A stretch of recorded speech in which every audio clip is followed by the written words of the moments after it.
The Empire requires your assistance with a covert mission deep in Iconian territory. It is dangerous, but if successful, it has a chance of turning the tide of the war in our favor. Report to the Denasia system. There you will meet a man named Ramir. He wants to explain the details of the operation to you personally.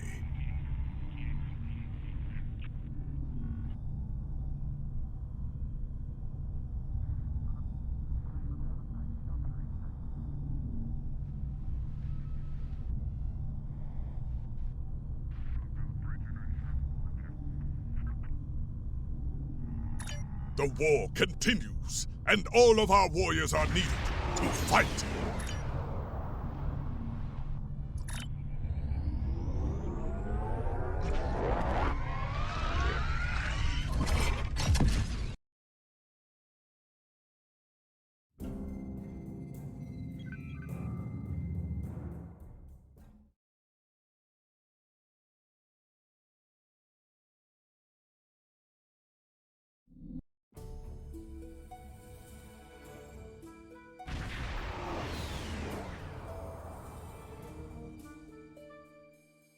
Ready for transport.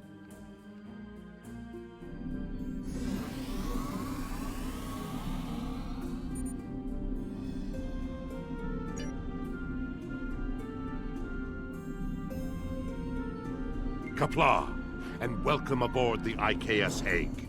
My name is Ramir, and this is my ship.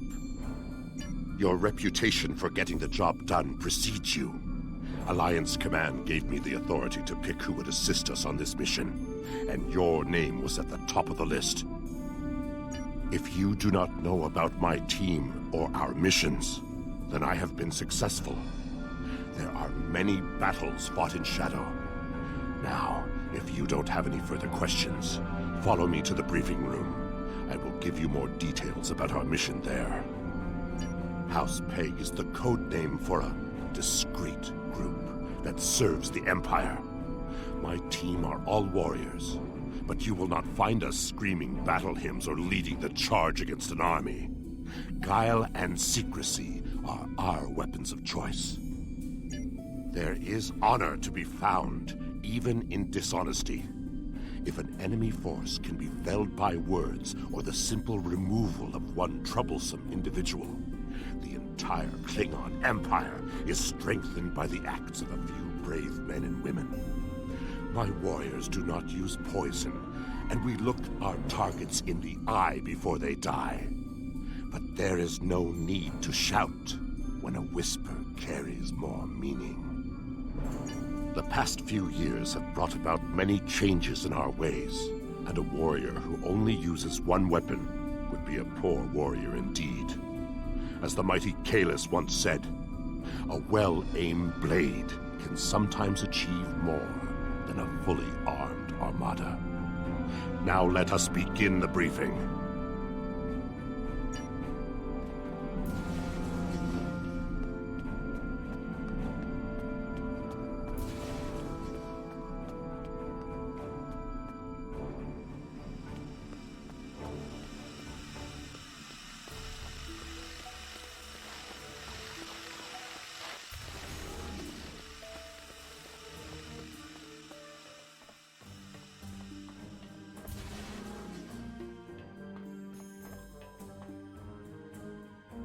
Data recovered from the station in the Calbridan system has pinpointed the location of a second base in the Denasia system, containing several of the Iconian's Omega generators. I understand you had a hand in recovering this information. Of course. Nevertheless, we have the coordinates of the Iconian base. Our plan is to sneak in and sabotage the Omega generators. Taking them out will cripple the Iconians' ability to refine the Omega molecules that fuel their gateway networks. Infiltration is our specialty, and we have technology not available to other ships of the fleet. Our cloaking device can extend to protect your ship as well. That should be sufficient to protect us. Then we fight. I expect we will have to fight our way out anyway, after we detonate the Omega generators. I hope your crew is up to the challenge.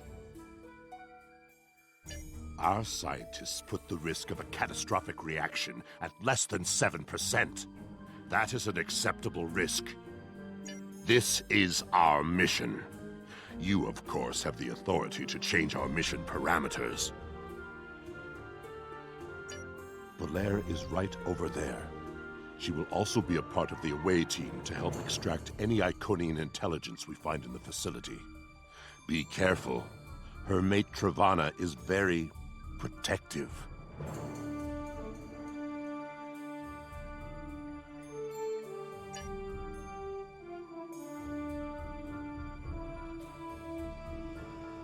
What do you want?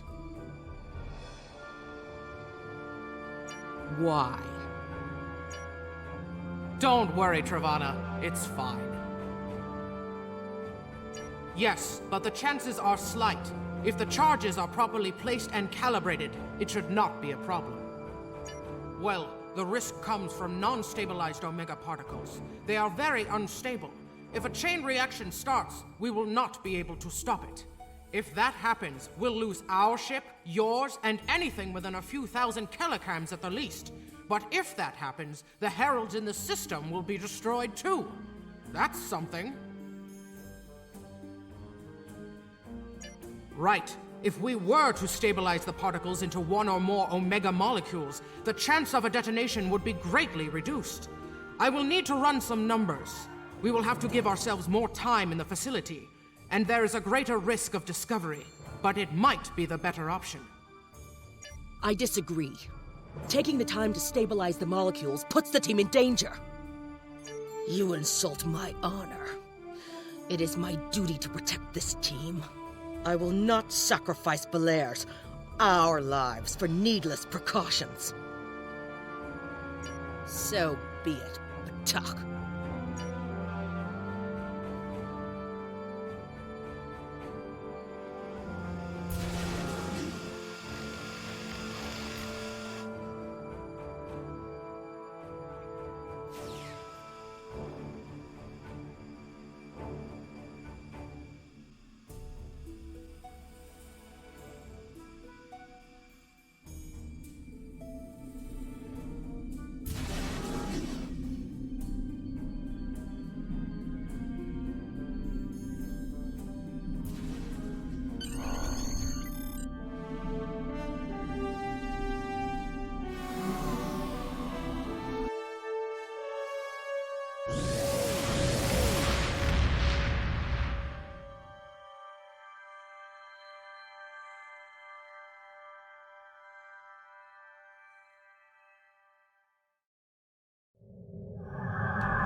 Beyond the Herald sensor range, but we should not approach any closer without the protection of a cloaking device.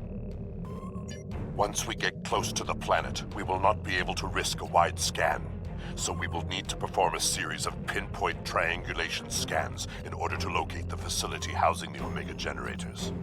At least we can remain cloaked while we do so. Once we have the location of the facility, my team will meet yours on the surface. Then arm your weapons and prepare for battle. Our cloaks will do us no good after the Heralds discover our sabotage.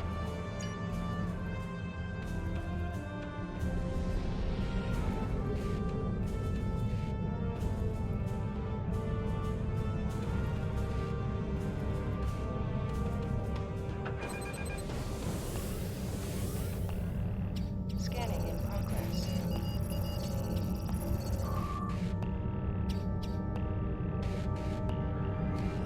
Scanning in progress.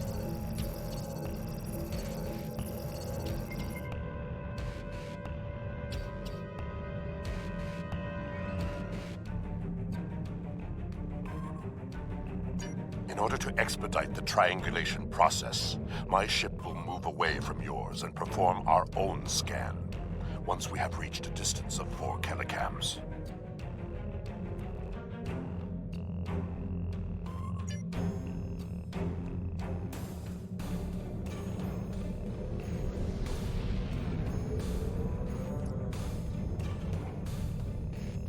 Position confirmed. Beginning scans.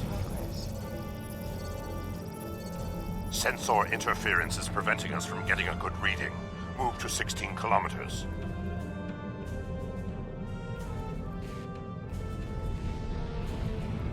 "16 kilometers confirmed. Beginning sensor sweep." Valerie here. I have coordinates for the facility, but I cannot do a deep scan without revealing our presence. We will be beaming in blind.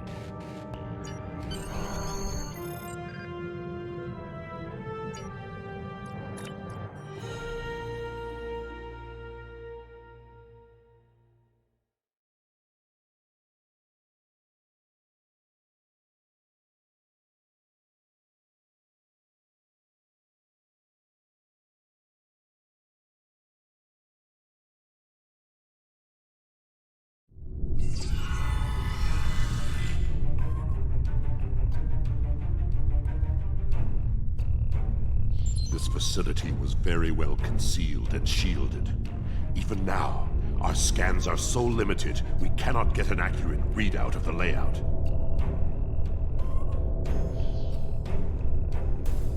True, but our tricorders will be of assistance while navigating.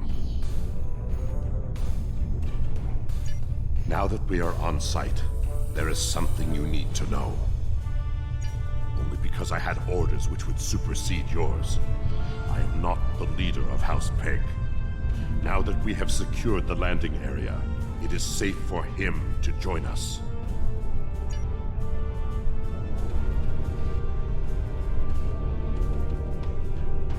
Ramir to Haig. We are ready for him.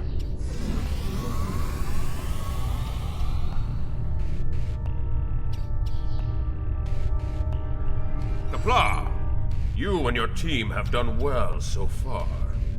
Now, let us vanquish our foes. I am Kalis, Emperor of the Klingon Empire. A legend reborn through the mysteries of science, using the blood that stained the ancient knife of Kirion. Although there are those who believe me to be a pretender, I have been the moral leader and a symbol of the Empire for the Klingons for more than 40 years. I have given guidance to Gaurod, Martok, the leaders of the Great Houses, and the High Council. Even Jimpok hears my counsel, and that man listens to few voices but his own. I am more than a figurehead. A man cannot lead an empire of warriors without being a warrior himself. I carry the Sword of Kalis, a weapon of fables, forged by Kalis the Unforgettable in the fires of the Kristok volcano, and cooled in the icy waters of the Lake of Luthor. This blade slew Molor, it conquered the Fakiri, and created a mighty empire.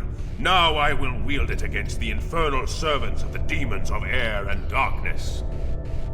There is always a need for the Sword of Kalis. It is a symbol of eternal victory. No one who uses it can be defeated.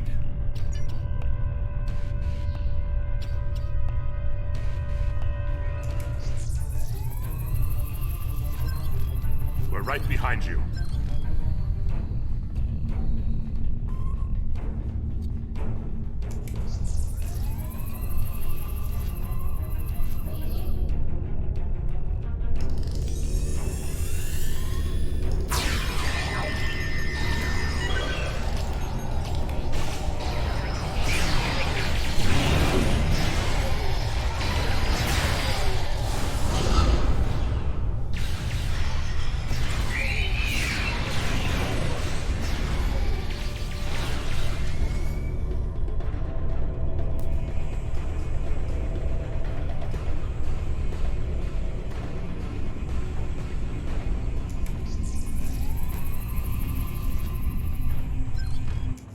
Sensors are picking up a different Omega generator. My team will handle this one.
our charges are set. We will meet with you in the hallway ahead.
We got some information from the Iconian network. How did you do? Fortunately, I come prepared. My tricorder is loaded with the best decryption subroutines available in the Empire. Wrote a couple of them myself. This is interesting. There are battle plans here for the Delta Quadrant. The Iconians were advising the Vaadwaur for months before the conflict started there. In fact, the Iconians insisted that the Vaadwaur start their attack in the Krenim Imperium, although they didn't say why. I also see data on where the Omega energy is being distributed. This is good. If we use this, we can attack the subspace stations where... Oh no! Ket, one of the Iconians! It is here! Yes, sir. We need to find the last generator.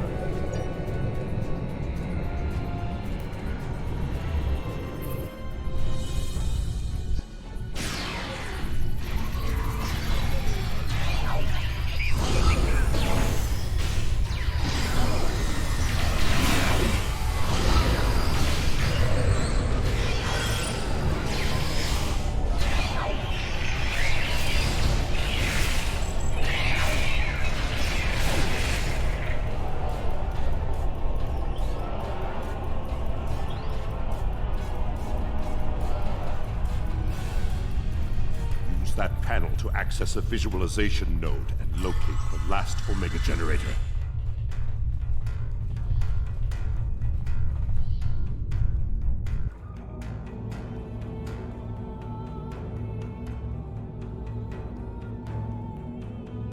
Zoom in on that! It's to Ket!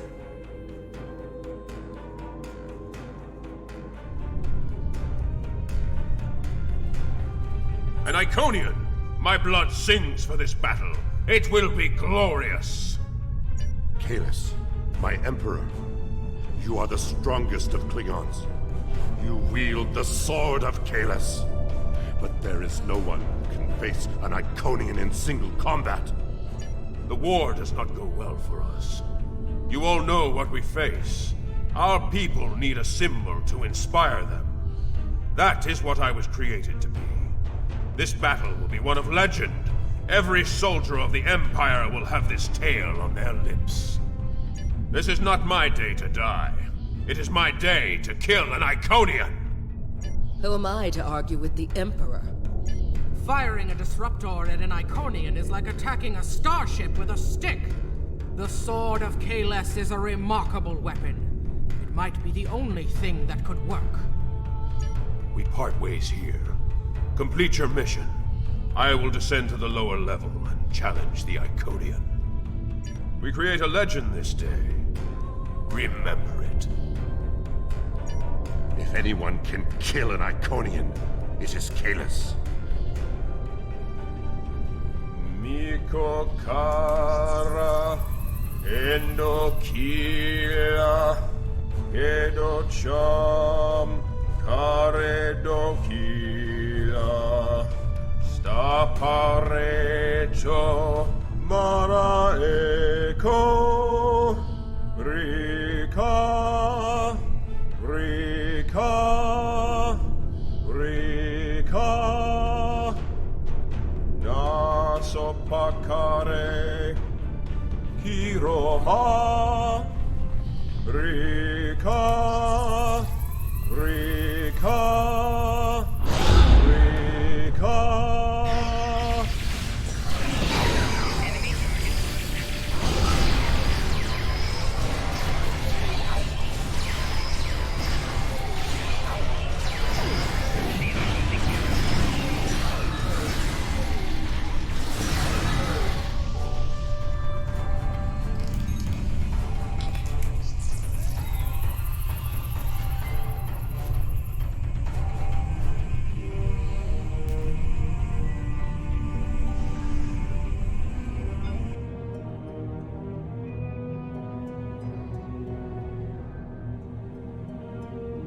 Cat! I have come for you! Face me, creature!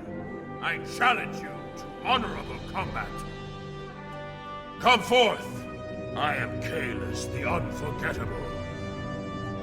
Destroyer of Molor, defender of Kamchi, and Emperor of the Klingons! In my hands is the Sword of Kahless, first of its kind. Will you not face me, Tiket? What could a being such as yourself have to fear from one man?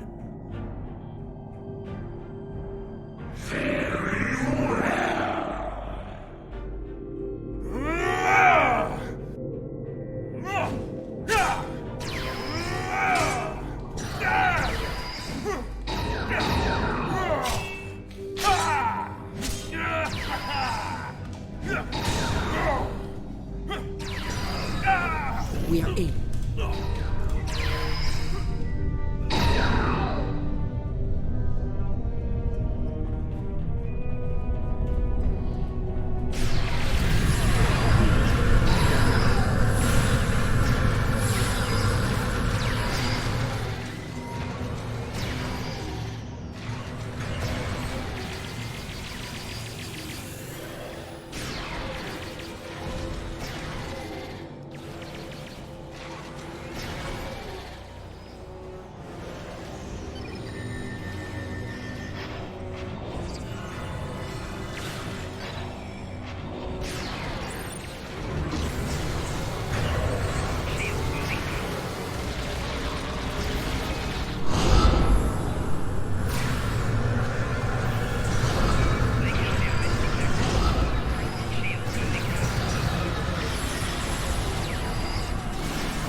Too strong. Nothing Kahless can do is hurting it. We have to weaken the Iconian, and I think I know how. Omega molecules gather energy like sponges in water. That's why a small amount of Omega can generate such a vast amount of power. Quick! Find a console and activate the reactor. If we hit the Iconian with Omega, we might be able to injure it.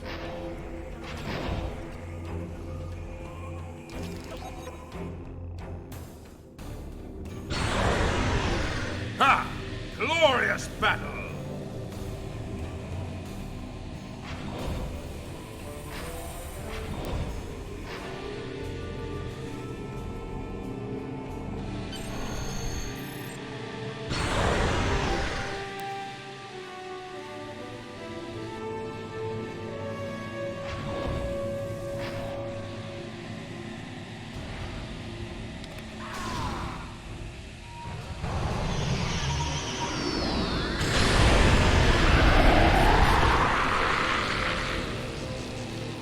The honorable warrior will always prevail, demon.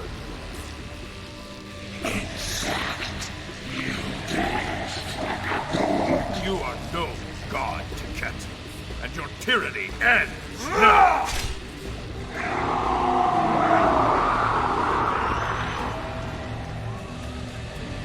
Now, to finish this.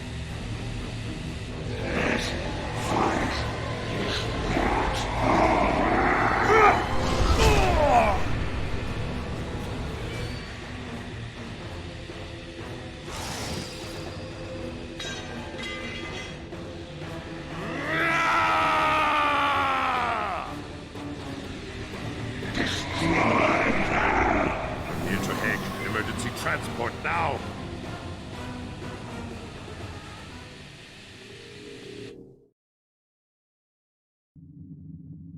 We've lost Kalis, and we were unable to stop the production of Omega molecules. The Iconian war will continue, and much blood will be shed. True, the data recovered by your team in Belair will be invaluable to the Alliance. The only thing to do is make sure it reaches them. To do that, we must escape this system. You're right. We can't risk this intel not making it back to the homeworld. I've pinpointed an excellent transmission spot near here, where we can send out an encrypted microburst of data. If we don't make it out of here, at least the information can be of use to those who still fight. The Emperor's sacrifice cannot be in vain.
We're at the optimal transmission location.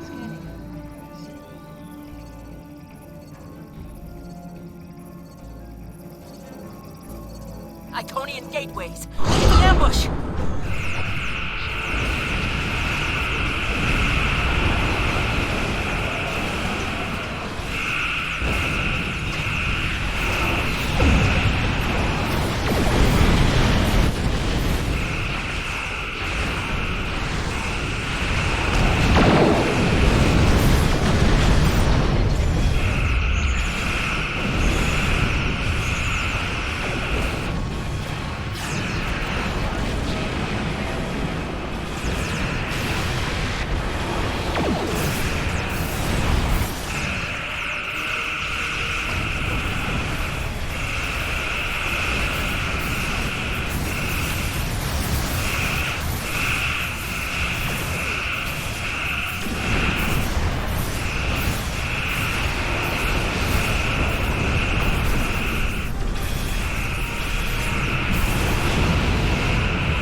gateways. Something big is coming through.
I will mourn for Kalis, but celebrate his life.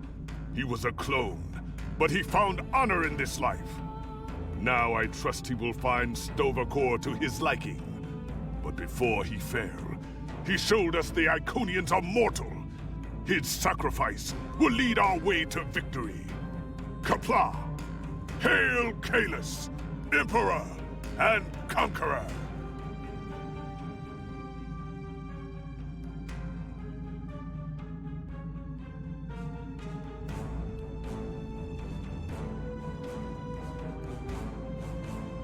The war continues, and all of our warriors are needed to fight. We have a lead on the Krynim. Voyager went to Krynim's space looking for them a few months ago, but didn't find much more than a Vaadwaur and some anomalous sensor readings. But now, we found a Ferengi selling what he claims are Krynim artifacts. You are authorized to negotiate with the Ferengi and obtain these artifacts. Follow the trail where it leads. We need a weapon against the Iconians. And the Vaadwaur have gone to a great deal of trouble to keep whatever secrets the Krynim have out of our hands.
The war continues, and...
Welcome to Josana.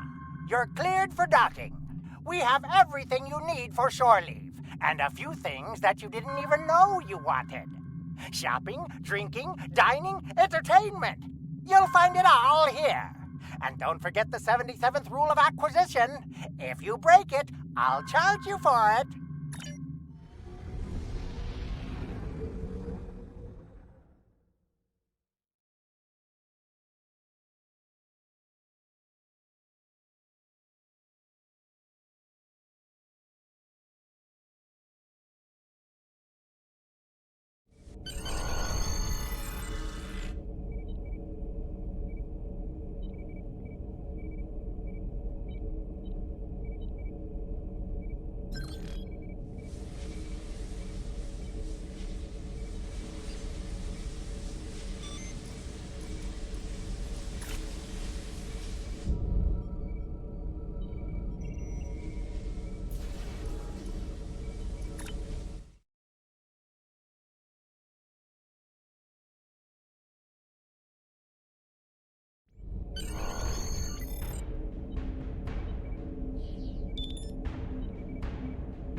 May I help you?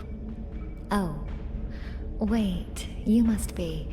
I'm sorry, but the business facilitator is busy at the moment and cannot be disturbed. Yes, but Quen left me explicit instructions about this. He's in the middle of a delicate negotiation to triple his profits on the sale of a rare Delta Quadrant artifact, and cannot be disturbed. Maybe, let's see, it was something. Krenim, I think? Oh, Delta Quadrant treasures are all the rage right now. Artifacts from cultures the Vatwar wiped out are particularly valuable. Quen's made quite a bit of latinum bringing them back through the gateways. Now, that profit-sharing plan he promised me hasn't materialized, but is it my place to complain? I'm sorry, but my instructions were very clear. Well, I'm sorry, but I need this job. I'm trying to save up enough for a ticket off this station. You can? What am I saying? You have a starship, of course you can. Go on ahead. Quen and the other buyer are in the cargo bay, but you better hurry. They were trying to get the deal finalized before you could stop them. Thank you. Thank you so much.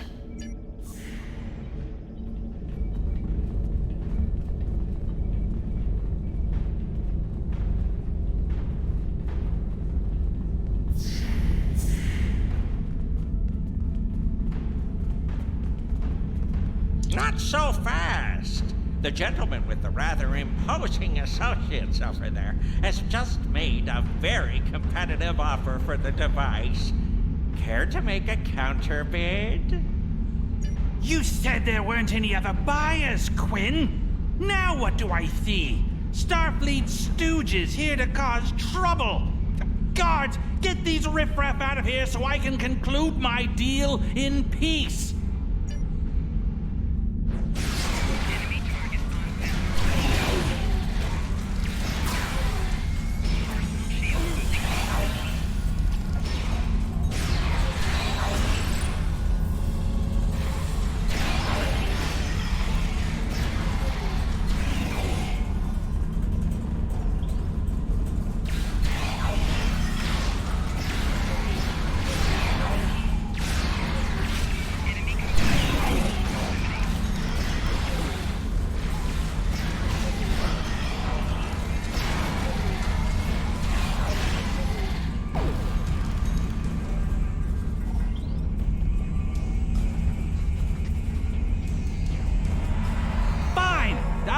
I was going to pay those guards to my offer. Hold it!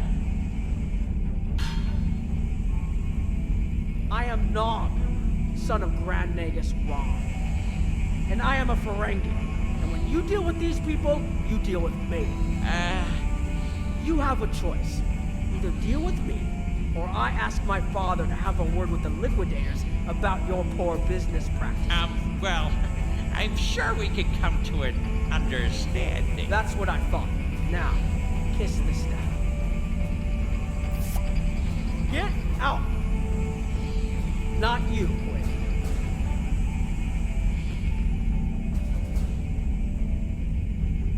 Here's my best offer.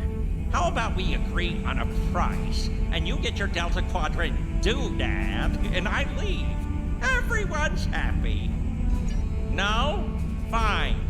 How about I answer your questions and maybe then I get to leave? But let's get on with it. Every minute I stand here, I'm losing a strip of latinum. Time is a very valuable commodity.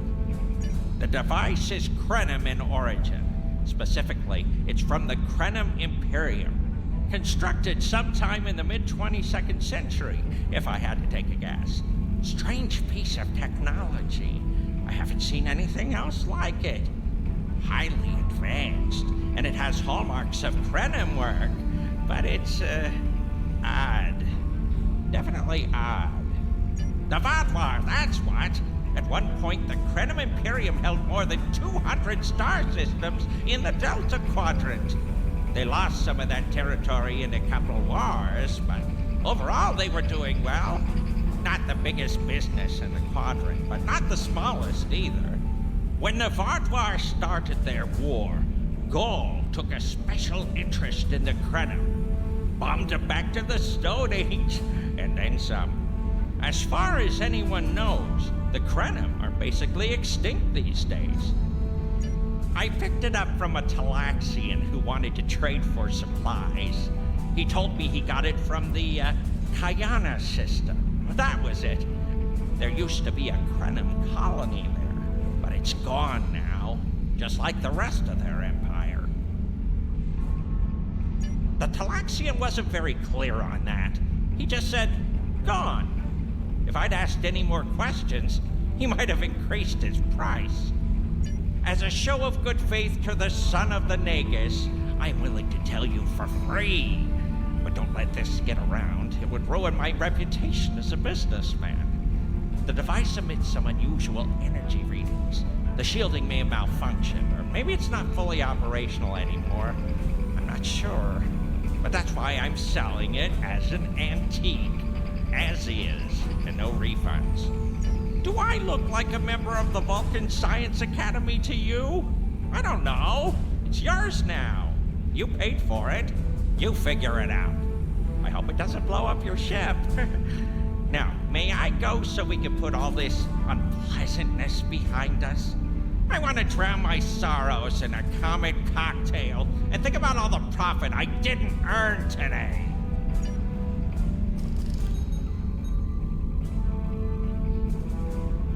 Don't let the staff of office and these good looks fool you. I'm here as a Starfleet officer, and I don't normally flaunt my family connections, but in this case, it seemed like the best way to solve the problem. So I borrowed my dad's second best staff. Interesting. I know Voyager encountered the Krenim during the journey, and Tuvok was looking for survivors of the Vaudouar purges.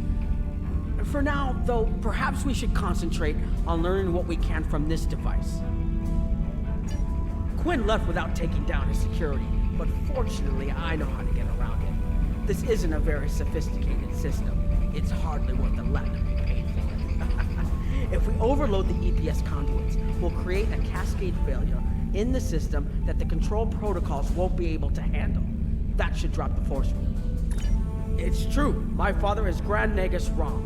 I don't normally have much to do with his business dealings, but in this instance, a little show seemed to be the best way to solve our problem. I grew up on Deep Space Nine with my father and my Uncle Quark. That was back before my dad became the Nagus. He was just a maintenance tech. Like my father, I preferred engineering to business. Captain Sisko helped me get into the Academy, the first Ferengi ever to join Starfleet. Then my Grand Mogi started seeing Grand Nagus Zek, and there were a lot of changes on Ferenginar. When Zek decided to retire, he thought my dad would be the right person to see them through. Interesting. I know Voyager encountered the Krenim during the journey, and Tuvok was looking for survivors of the Vaudouar purges. For now, though, perhaps we should concentrate on learning what we can from this device. Quinn left without taking down his security, but I don't mind telling you a bit about myself at all. I grew up on Deep Space Nine with my father and my Uncle Quark. That was back before my dad became the Nagus. He was just a maintenance tech. Like my father, I preferred engineering to business. And Captain Sisko helped me get into the Academy, the first Ferengi ever to join Starfleet. I fought in the Dominion War, which is an experience I never want to repeat. And I spent some time on exploration ships. Then it was back to DS9 for a while, off to Utopia Planitia to work with the SCE, and finally taking command of the Chimera. Now I get to see the technology I helped develop at work in the field. Interesting. I know Voyager encountered the Krenim during the journey. Quinn left without taking down. I think you can overload the EPS conduits in the corner there.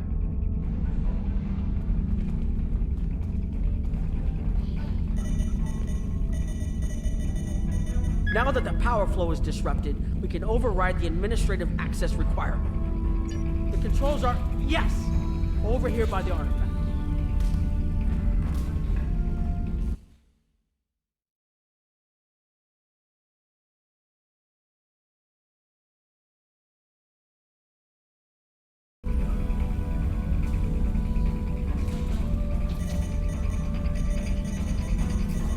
Excellent. Now we can get a good look at this.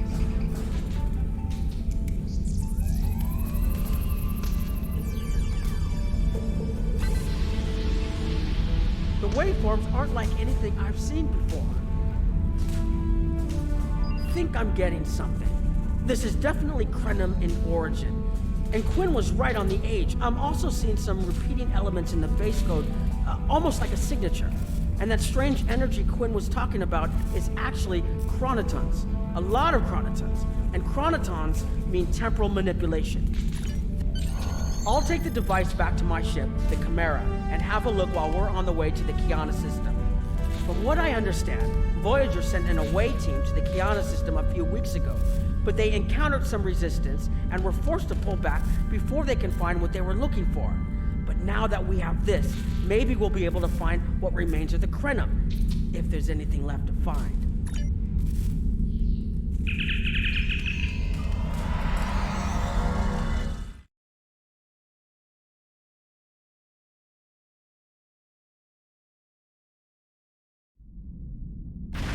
I've explored many places as a Starfleet officer, but this is my first time seeing the Delta Quadrant. According to Quinn, the Krenim artifact came from this system. I hope we haven't come all this way just to chase ghosts.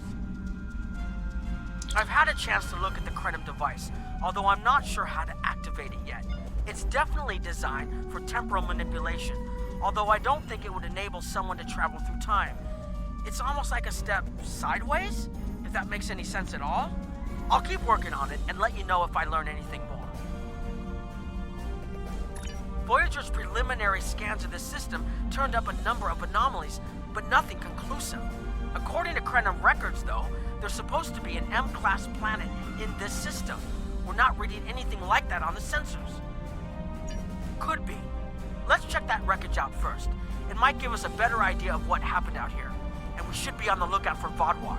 Preliminary scans indicate they've been actively patrolling through this system. Keep an eye out for Vaadwaur. They're still patrolling this area.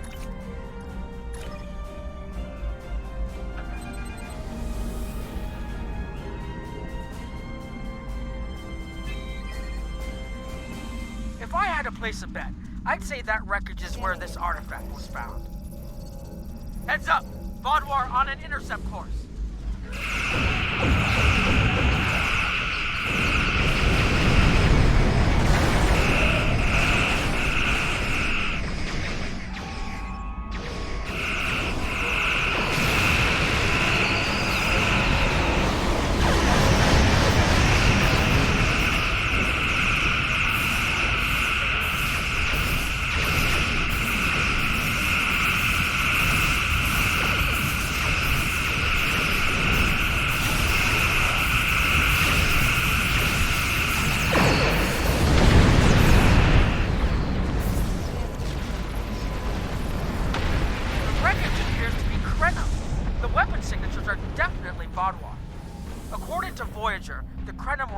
Small society. There had to be a reason the Vaadwaur went out of their way to target them. Let's move. There might be more ships in range.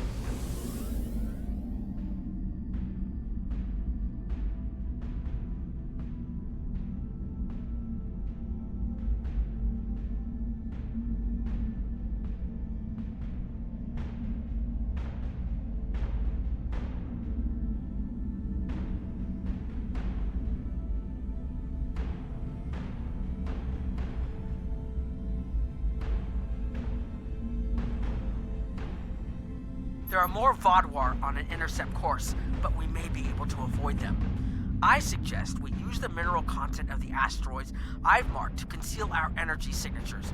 Vaadwaur sensors aren't as good as ours.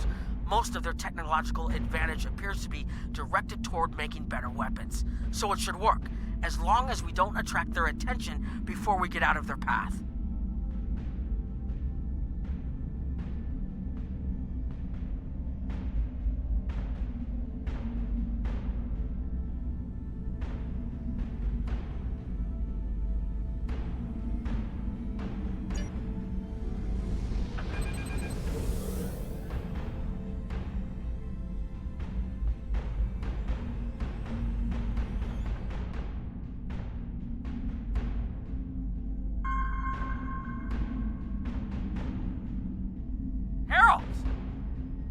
They must be looking for that Vaadwaur patrol.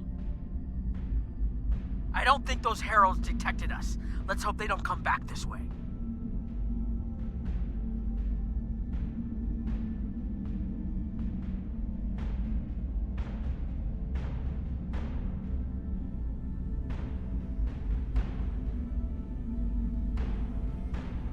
Scanning in progress. Heralds inbound! The Vaudouar must have gotten a signal out.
About the Krenim that was such a threat to the Vaudouar and the Iconians that they're still patrolling the old Krenim systems. If we could find more Krenim technology, or maybe unlock what we have, we might be able to find out what is so important. That could be something the Alliance can use against the Iconians. I recommend that the Chimera and your ship patrol the outer system while we take an away team to the surface. I'll bring the device and keep trying to learn more about it.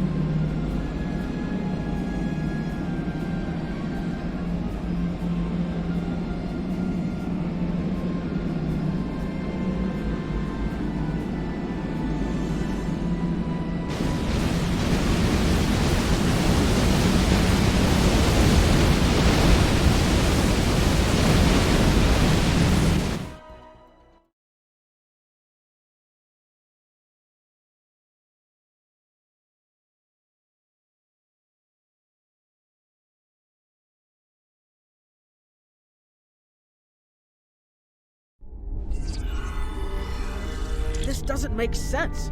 There's nothing here that would cause the readings I was seeing from orbit, but there are traces of chronotron particles. I've never known chronotrons to appear naturally without some sort of temporal manipulation going on, but there's nothing here. I'm starting to come up with a theory, but I need some more data. I recommend we take some additional scans.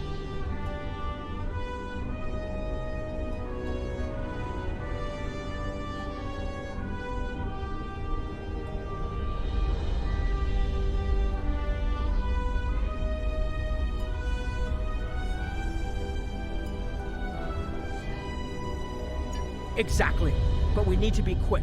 Those patrols we encountered in orbit will be missed soon. I'm going to order the Chimera to try to avoid contact, but warn us if more ships arrive.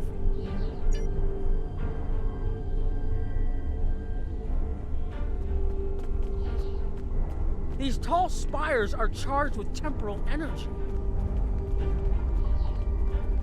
I need to get some scans. There's something going on.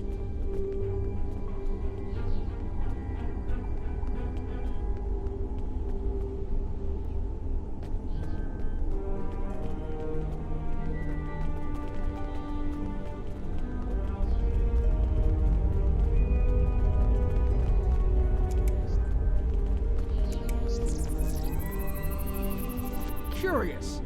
It's almost like it's in a state of temporal flux. There are more mineral deposits over there. There's a resonant frequency here that's not natural.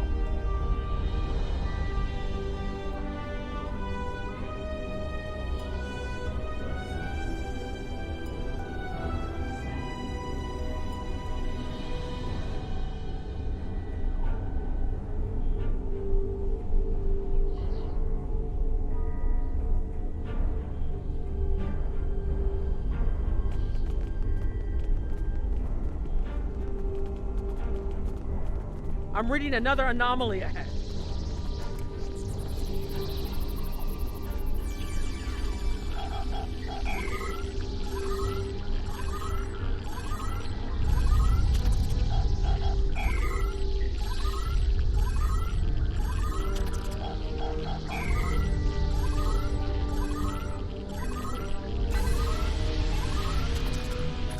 These anomalies have a shape, like a warp field, but not quite the same.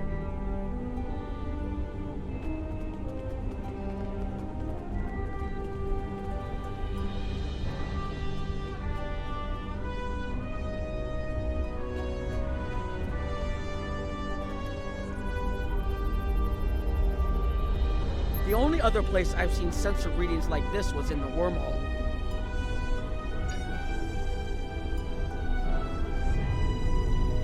There, behind those rocks.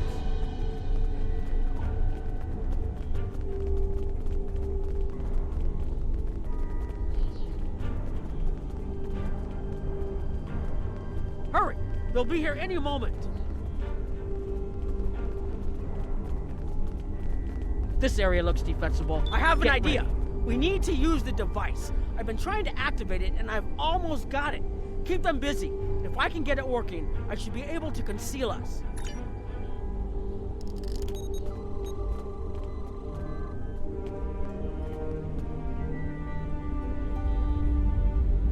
Here they come!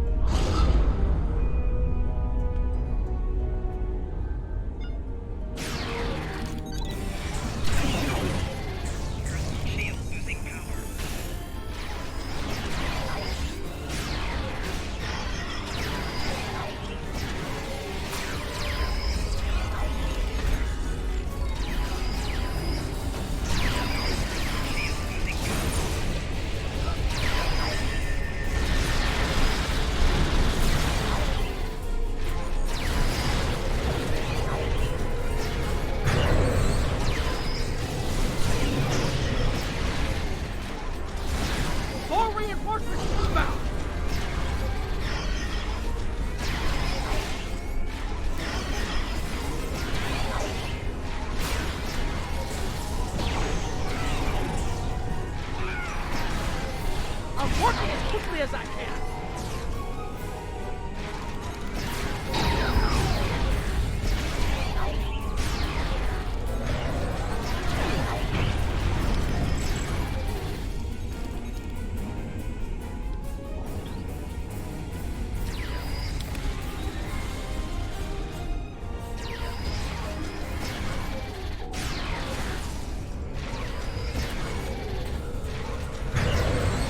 Watch out! There's more!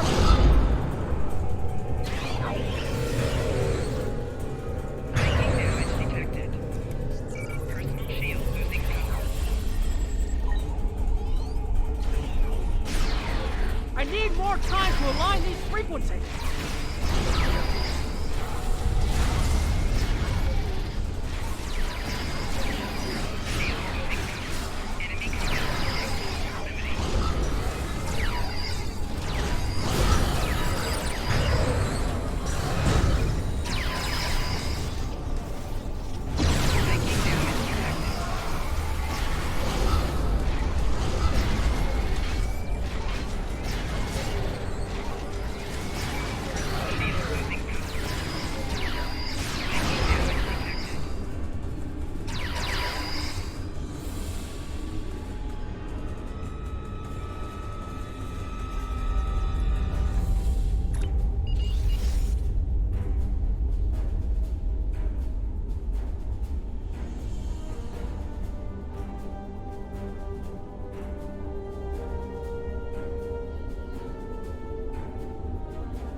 Almost there. Just one more connection and that should...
If you'll forgive the pun, I managed to buy us some time.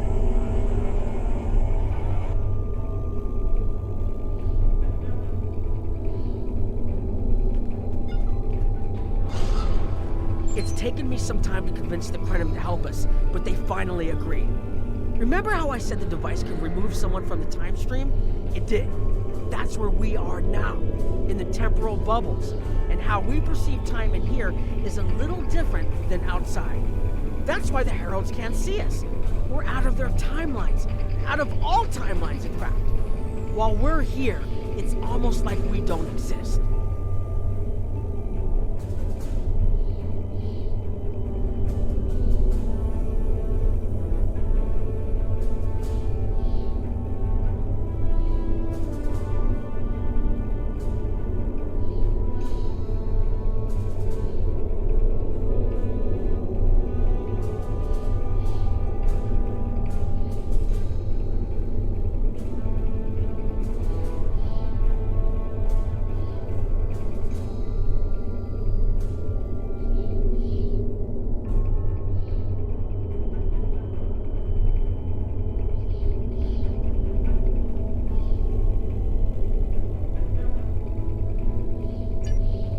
Shooting at us, I think that's a good thing. The Krenim they're a little touchy.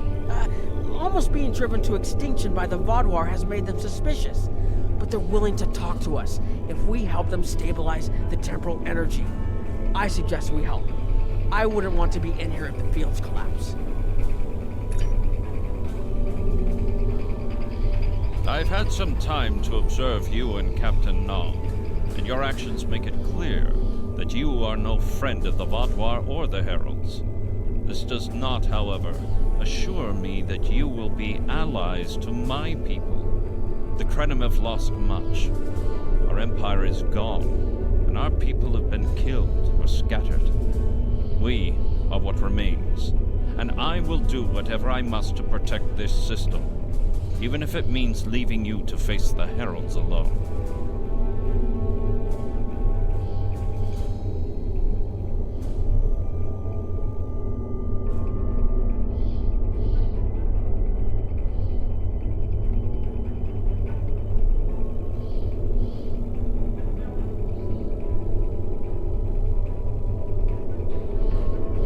You have already repaired some of our emitters that were damaged by the attack, but there is more yet to do. Should our temporal equipment fail, this location will be instantly overrun by Heralds. If that happens, none of us will survive.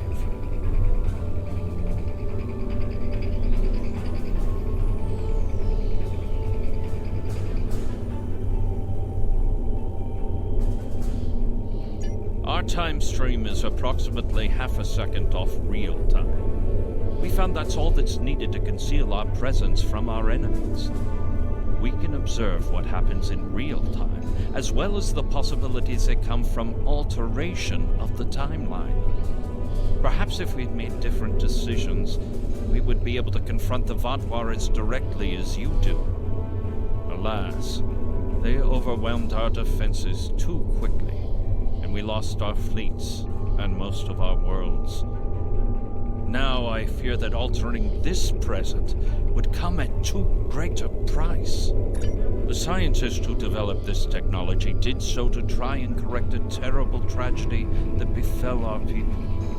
But no matter what he did or how many alterations he made to the timeline, he was never able to completely restore all that was lost. It was as if time itself fought against him. Ultimately, his quest was a failure. But remnants of his work remain, and we have used those to protect what is left of the Imperium. I've had some time to observe you and Captain Nog, and your actions make it clear that you are no friend of the Vaadwaur or the Heralds. This does not, however, assure me that you will be allies to my people. You have already repaired. More of our emitters must be realigned, and there are other pieces of equipment my people are already working to repair. Assist my team, and then we will talk again.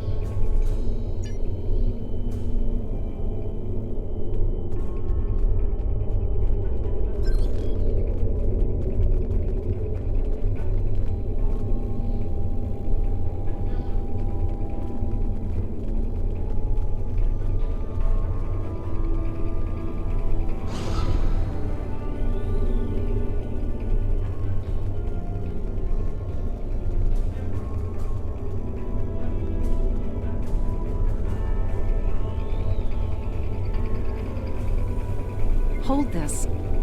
No, hold it right next to the bracket, or the spanner won't... There. Got it, thanks. Something is putting too much stress on these components. I'm not sure what it is, but we don't have enough spare parts to keep rebuilding this transceiver. Grab a tricorder and run a level 3 diagnostic. Maybe there are some microfractures. If we can find and repair those, this should hold out until I can fabricate a new unit. Anorax's original designs are for a temporal field that's big enough for a ship, sizable but finite. We've adapted the tech to cover much larger areas, but that makes the field more unstable, and we had to get everything operational before the Vaadwaur found us. So we cut some corners. A lot of corners. We're making updates and repairs as fast as we can, but we can't afford a failure. This tech is the only thing keeping us alive. Hold this. No, hold it right next...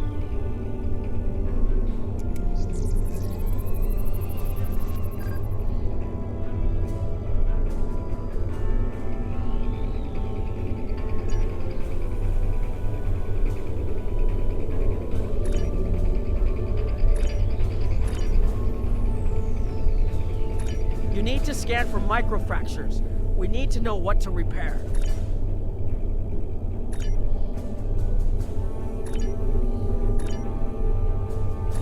That should do it.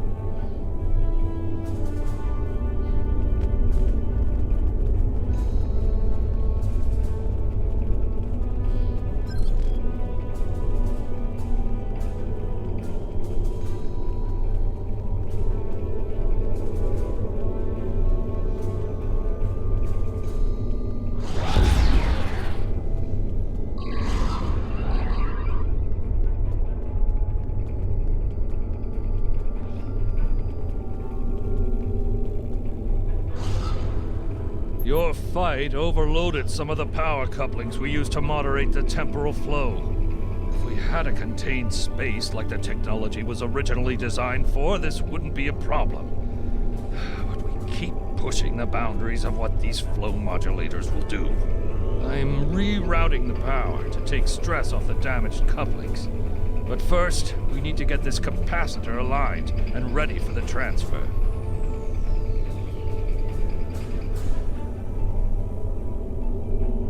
The temporal technology was developed by a scientist named Anorax. He's still a mystery, even to us. We know he was a ship commander in the Imperium fleet and a genius in temporal mechanics, and that he started work on his inventions in the late 22nd century after our war with the Rilnar. Perhaps he saw temporal manipulation as a way to change our fortunes. We know he was working towards weaponizing his designs, and I can tell from what little I've seen that it is possible. But full access to his data is restricted, so I don't know the full capabilities of his work.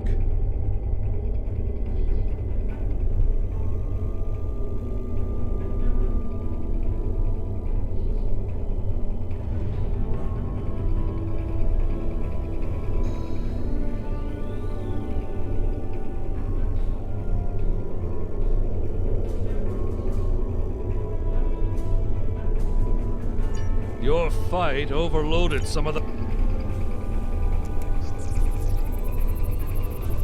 Okay, now it's starting to look like something.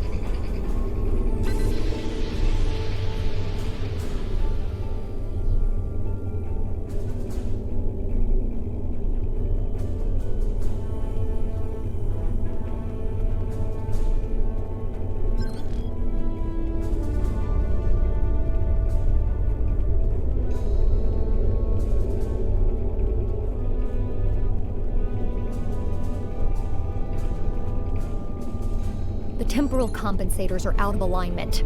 They help keep us at a stable point in the timeline. If they fail completely, we could end up lost in time. Grab a hyperspanner. We need to get this fixed before the drift coefficient moves out of the safe zone. The Imperium was at its peak in the mid-22nd century. At that time, it controlled more than 900 planets, and our territory spread across more than 5,000 parsecs. Then came the Rilnar, and the Zal, and the Garanor, the Mawasi, and the Nahydron. Our wars chipped away at us, carving one planet after another away from the Imperium. There were only 27 planets left when the Vaadwaur came. Now, almost everyone on those worlds is gone too. The temporal compensators are out of alignment. They help keep us at a stable point in the timeline. If they fail completely, we could end up lost in time. Grab a hyperspanner. We need to get this fixed before the drift coefficient moves out of the safe zone.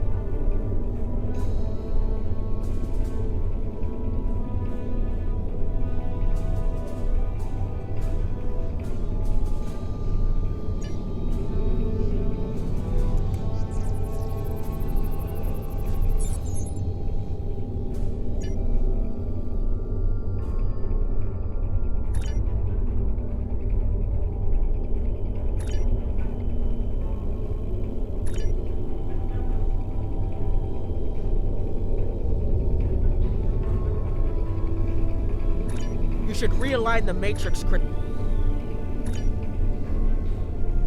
You need to disconnect the buffer. Good. I'll put the next location on your tricorder.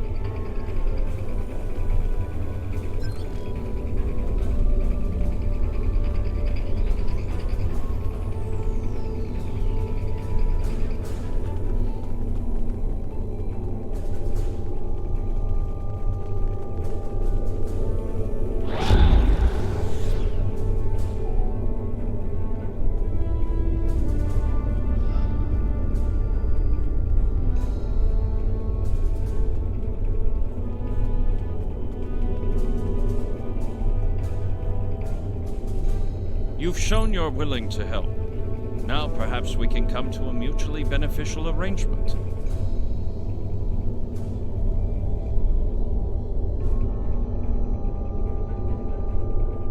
We have Anorax's plans, but not the...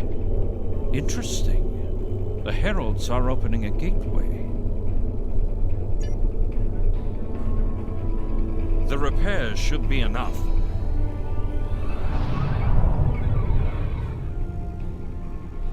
I beg mercy, Great One. It appears they used a cloaking device and escaped. You are forgiven. Make preparations to depart. As you command.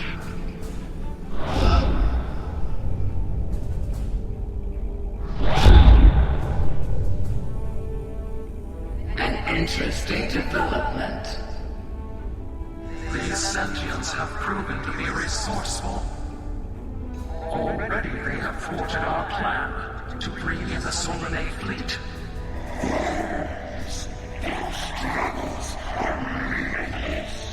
And yet they injured even you, Ticket. I advise caution. They are more dangerous than they appear. We shall rend their worlds asunder. Spill their lifeblood until it fills the oceans. It is time to strike. I understand you want vengeance, but we must not act in haste. We will continue with our plan. The whole must be as one. The whole must be as one. The attack on Iconia broke our unity. We were divided, diminished, weak. The others saved us from oblivion, but it took centuries to rebuild our bonds. We cannot risk more loss. The whole must be as one. The campaign will continue as planned.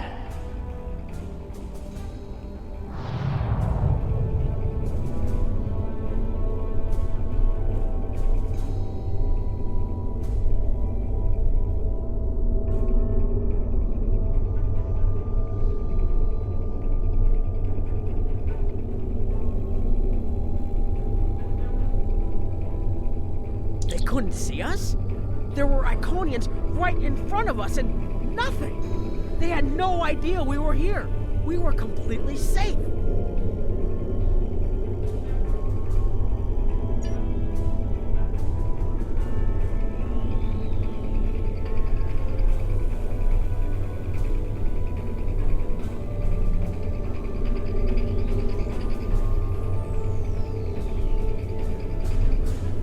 The only protection left to my people is our ability to manipulate time.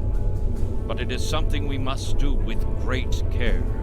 Even the most innocuous of changes can ripple through reality in unexpected ways. My people and I have made Anarax's theories of temporal manipulation our lives' work. In at least one temporal variant, his ship made the Krenim Imperium the undisputed masters of this region of space. If only we could recreate that vessel. Anarax designed a ship, a wondrous vessel that could manipulate the time streams and erase elements in an attempt to bring about a desired result. Our records show that he even attempted to use this vessel to restore the Krenim's fortunes, but he was defeated by an unknown alliance. Afterward, the Krenim Imperium declined, as perhaps was its fate all along. We were diminished, but content to let time progress as it would, until the Vatwa. The first Krenim worlds to fall managed to warn the others. When the Vatwa came, we hid ourselves in the time stream. It was the only way we survived. Before the Vatwa arrived, we were working on a relic. It was a replica of Anarax's time ship. With it, we could have gone back and eliminated the Vatwa threat before it even began. The Vatwa's assault on the Imperium took too much from us. Now we possess Anarax's work, but not the means to bring it to life. You have seen what our technology can do. We have the designs. You have the manpower and the materials. Perhaps your governments would be interested in mutual cooperation. Allow us a chance to undo what the Vatwa did, and we will give you something that will erase your enemies from time itself.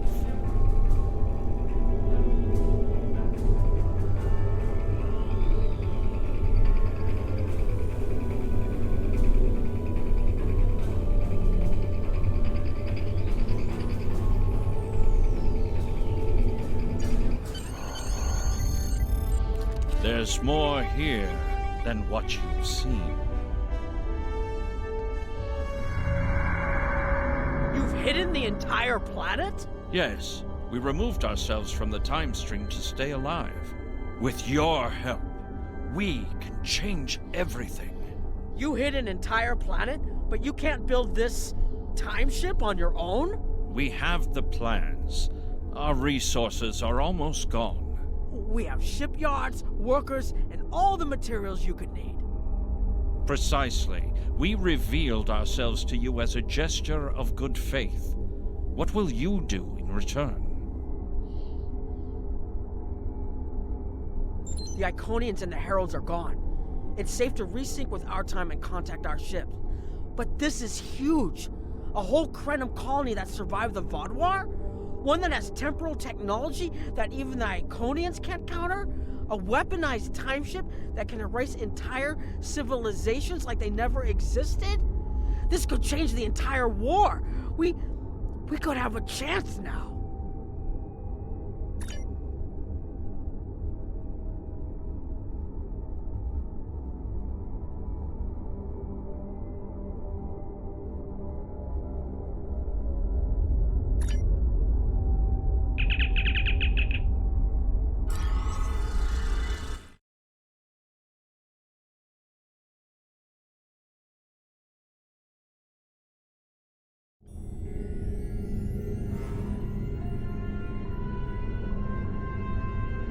Temporal mechanics is not a complication we need, but this weapon they are proposing sounds intriguing. You and Captain Nog were correct in thinking the Alliance would be interested in investigating such a thing. Personally, I approve of anything the Iconians might fear. Kapla! The war continues, and all of our warriors are needed to fight. Please report to the Kiana system. Our partnership with the Krenim is starting to bear fruit, but the project may take more time to complete than we have left. We must consider any plan that ensures our survival.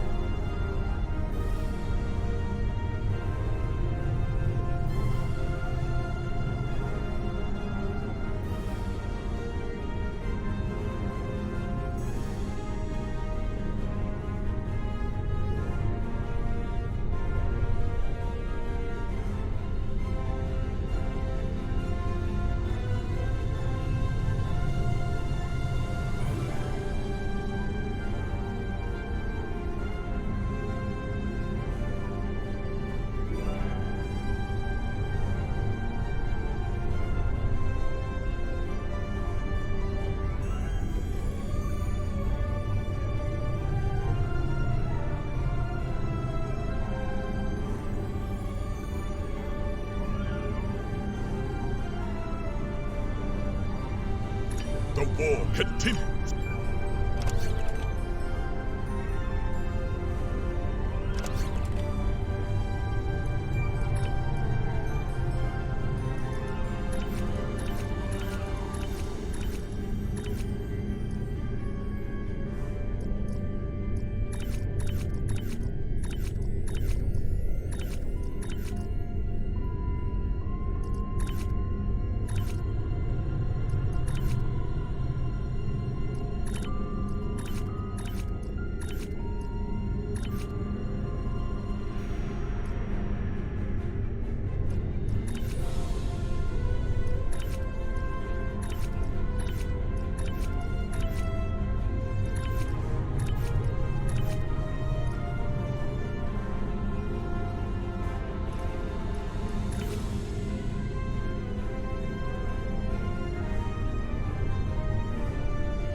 You are cleared for docking.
Greetings!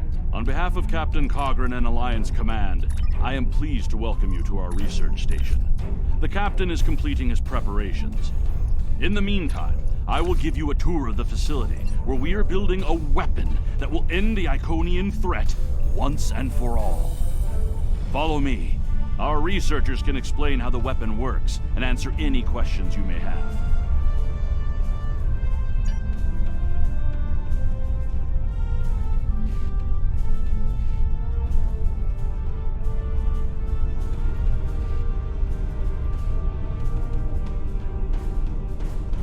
And here, we have the development area.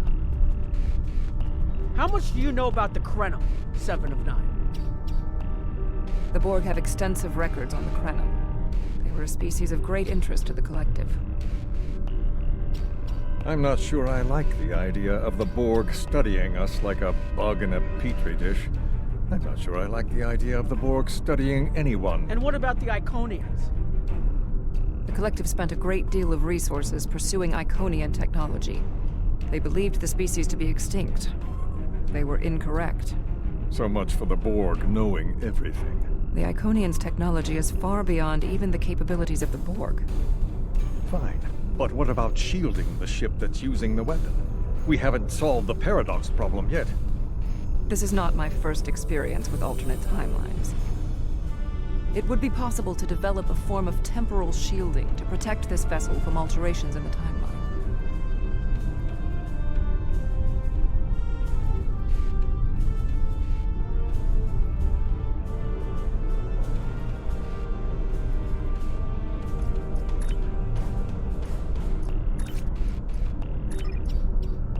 Welcome to our facility. I'm working with one of the teams here to develop the time ship and choose a target.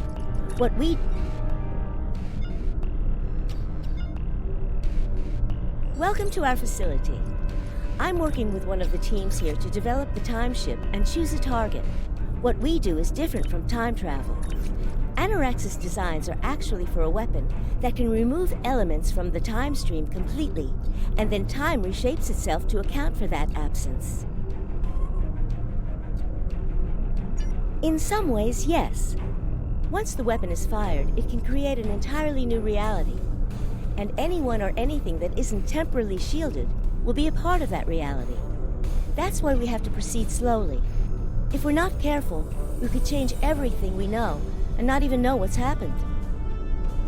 But think of the possibilities. We could reverse the effects of wars, stop threats like the Iconians, even turn back time and eliminate the Borg. This is a weapon, but it's one that can make a better galaxy.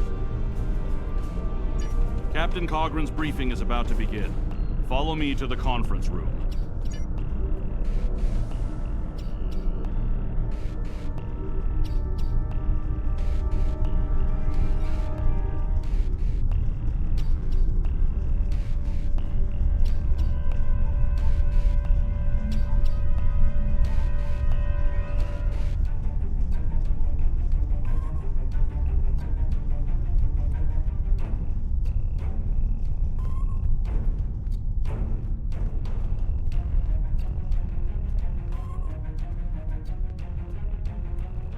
Greetings. I have heard much about your victories against the Iconians. It is an honor to work with a warrior like yourself. We are almost ready to begin. First, however, Agent Cray would like a word.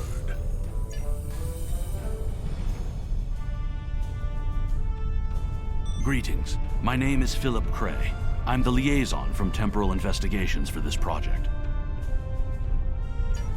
Well, where do I start? I'm 157 years old. That's only because I spent 90 years caught in a temporal distortion in the Typhon Expanse, serving as an ensign under Captain Morgan Bateson on the USS Bozeman. Much of the crew of the Bozeman found it difficult to integrate back into Starfleet. So much had changed. The Temporal Intelligence Agency took in many of my shipmates, due to our first-hand knowledge of events that occurred in the past. So, that's where I ended up. The Federation has some serious concerns about possible violations of the Temporal Prime Directive. Normally, Starfleet personnel are strictly prohibited from directly interfering with historical events, and should make every effort to maintain the timeline. Indeed, that should tell you how serious this war has become. If the Iconians win, there probably won't be anyone left to preserve the timeline. In this instance, my role is to ensure that we succeed in our task with the minimal possible disruption to the timeline, as well as to address any repercussions of those disruptions. I don't disagree. As a Starfleet officer, I am sworn to uphold the Temporal Prime Directive. Not only that, but I have seen firsthand the dangers that come from ignoring it. But as the Vulcans say, the needs of the many outweigh the needs of the few. The Iconians cannot use time travel, and that makes it a weapon we can use against them. We must consider carefully whether it is too dangerous of a weapon to use at all.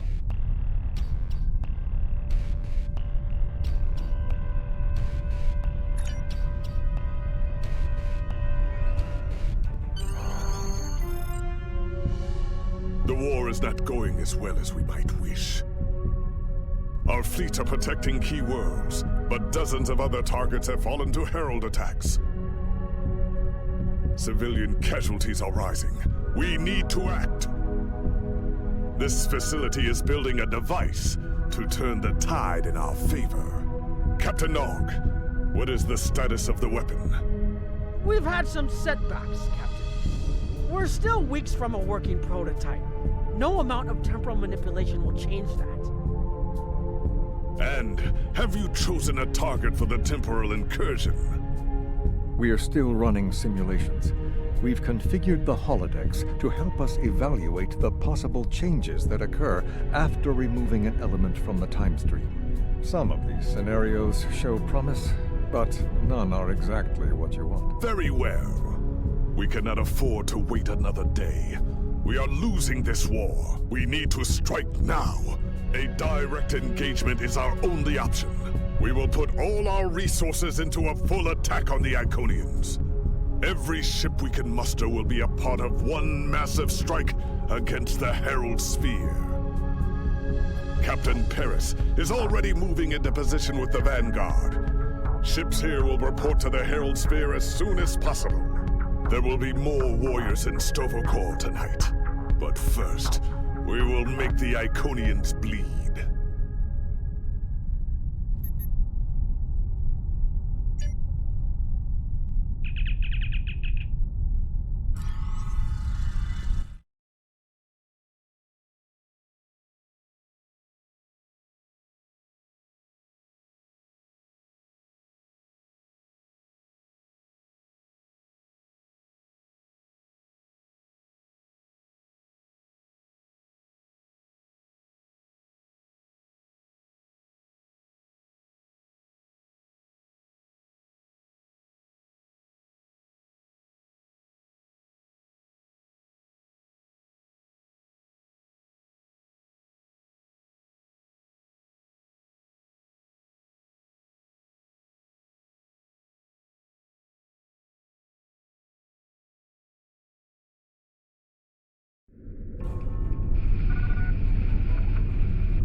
The last ship to arrive. We are ready to set course for the Sphere. Alpha Wing, you are cleared for departure.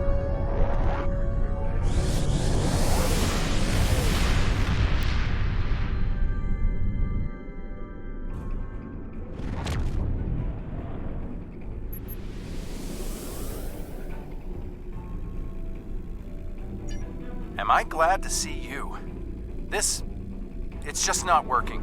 The Iconians are gating in their ships, and they have far more reserves than we anticipated. I've called for a hold on the flagship assault until we regroup. There's no point in a suicide run. First, we need to help our ships in trouble. Can I count on you to help?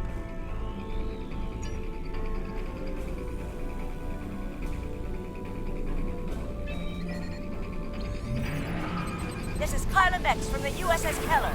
We are losing warp control, and and are in need of immediate assistance.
falling back.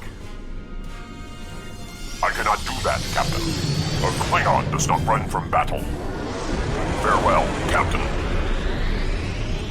Today is a good day to die.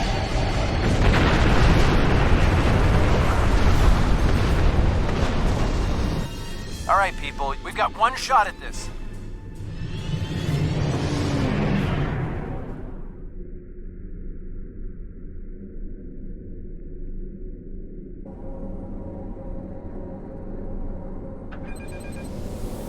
We'll take care of the reinforcements. Follow that dreadnought. We are clear to enter the gateway.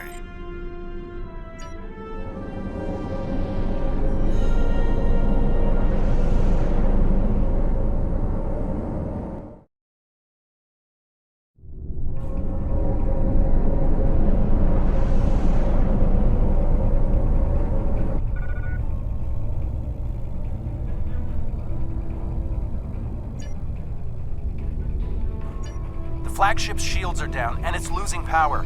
Looks like they're trying to interface with the sphere to give themselves a boost. This might be our one chance to board it and take control. I have 3 troop transports standing by.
parties are on the flagship and reporting heavy resistance. I'll stay here and keep any reinforcements off your back. You need to transport to the flagship and help our teams there.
Great!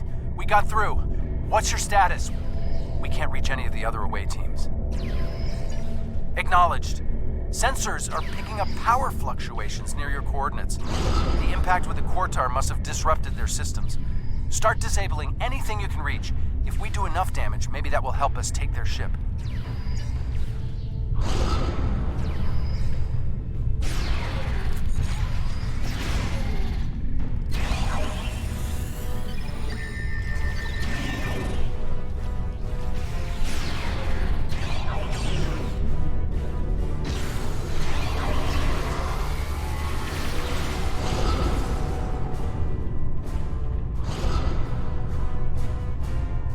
Away teams are attacking power junctions, but they are encountering heavy resistance. It would be an honor to join your team, sir.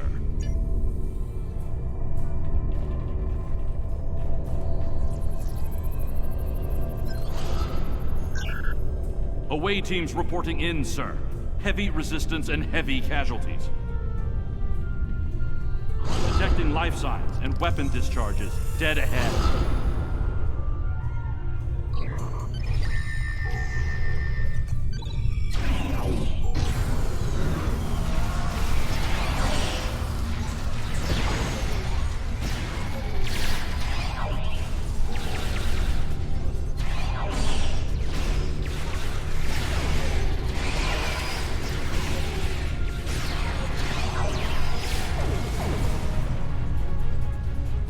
I am detecting Federation and Herald weapons fire beyond this door. There is also a power junction.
Tara is retreating.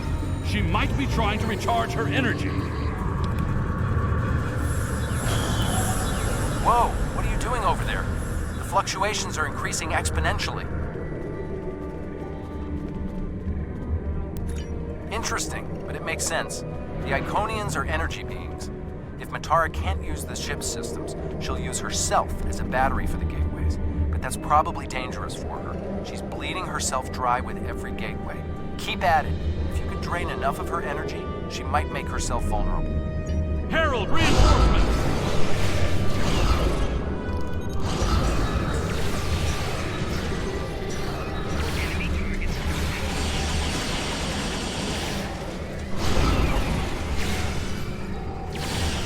We need to disable the other junction, sir. There is another power junction ahead.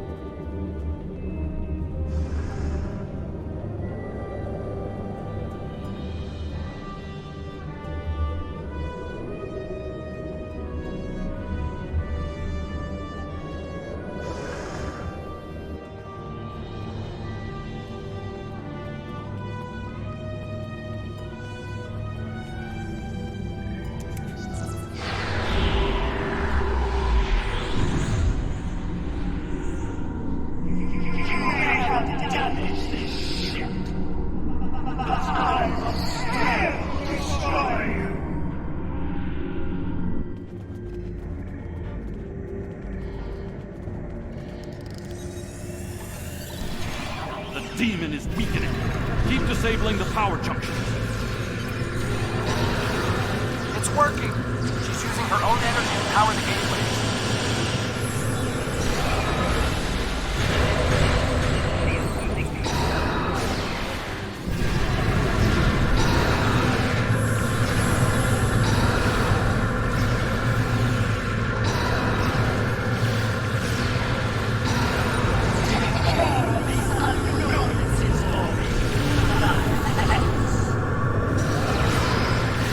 Reinforcements, sir.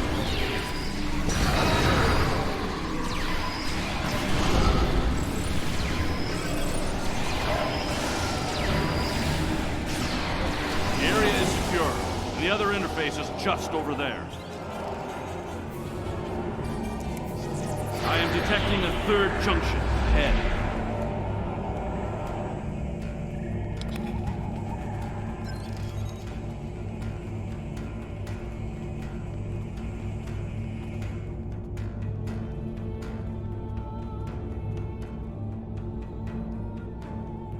Another junction just ahead, sir.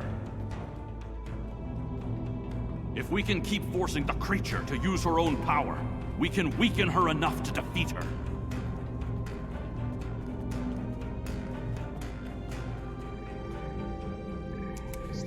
I am detecting strong energy signatures ahead. I believe it to be some kind of command center.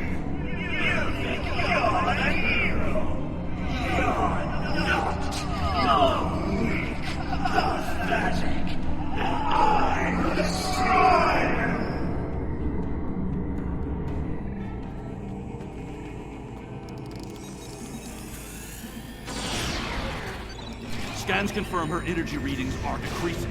This could work.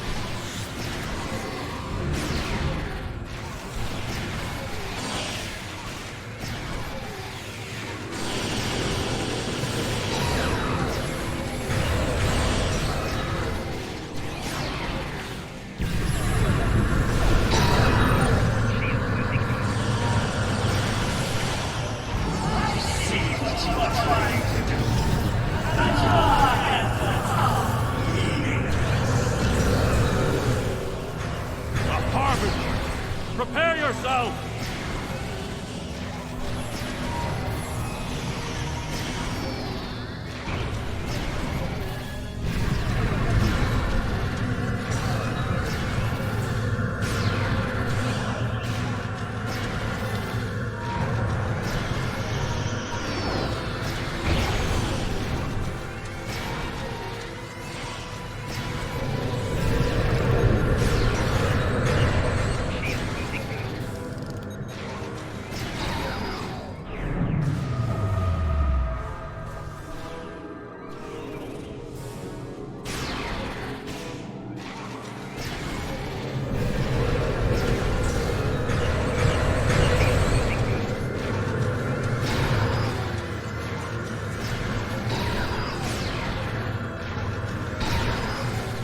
must disable the other interface before we continue.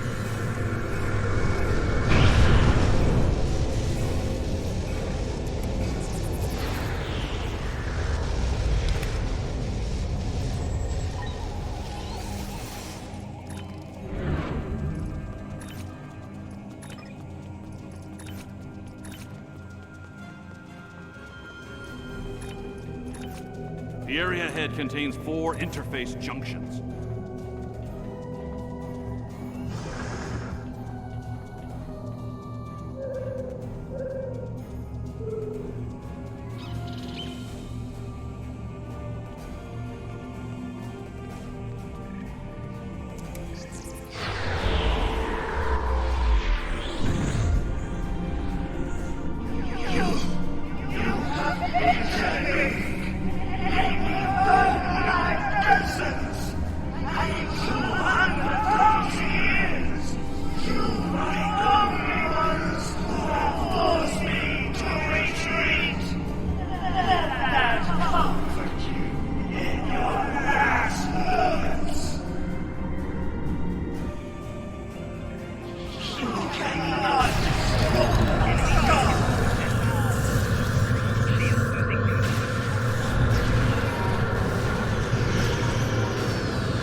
Reinforcements on their way.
Reinforcements. Watch your back.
has fallen. Our system. For this, the galaxy shall burn. I see clearly now, Ticket. I will stand with you, and these creatures will pay for what they've done. Kill them! Kill them all! Fall back! Transporter, beam us up!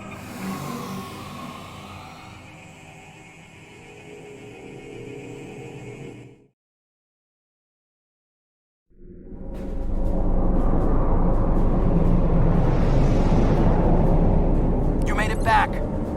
Count yourself among the fortunate few. What's the situation on the flagship? I hate to say it, but that might be the first bit of good news I've heard all day. Okay, we need to fall back. While there's still a chance, the Heralds will be coming back in force.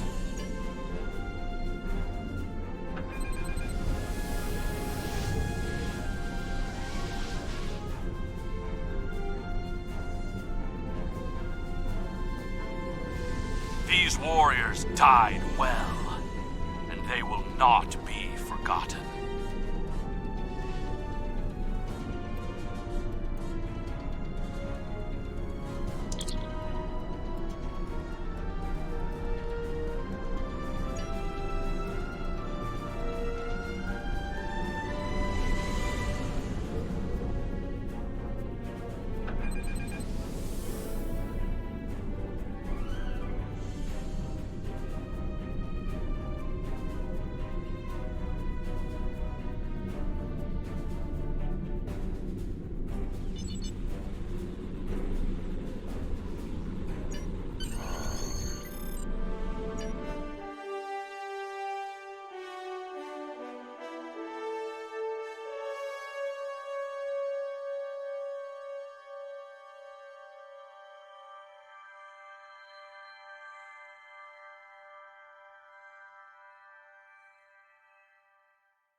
I want to personally commend you.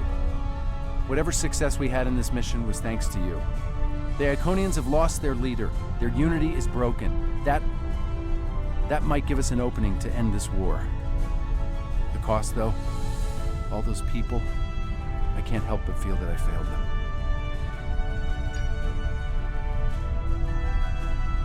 I don't think we have a choice now. We have to complete the Krenim device. Captain Korion wants it online immediately, but this isn't something we can rush. Cutting corners with temporal mechanics? That's how you end up with unsolvable time paradoxes. Look, I'll do whatever I can, but I'm scared of this technology. Building it will be the greatest challenge of my career, but actually altering time? I'm not sure anyone should have that much power.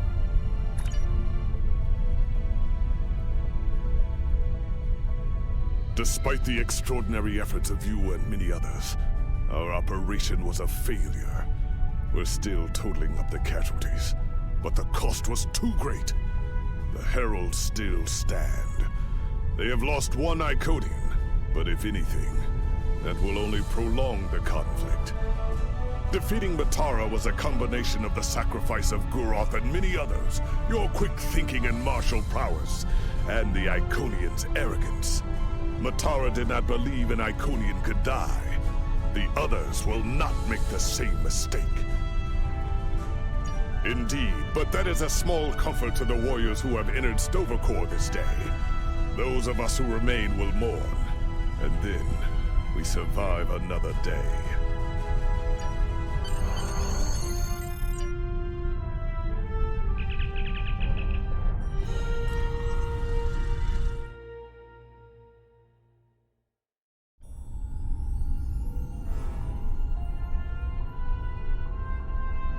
Our losses were great today, and we will mourn for every hero who died defending their galaxy. I am a warrior. I believe in honorable combat, direct tactics, and looking my enemy in the eye. Although you did manage to destroy Matara and break the unity of the Iconians, I now see that we cannot use traditional combat to defeat them. Captain Nog and his team will continue their work on the weapon. It may be our only option.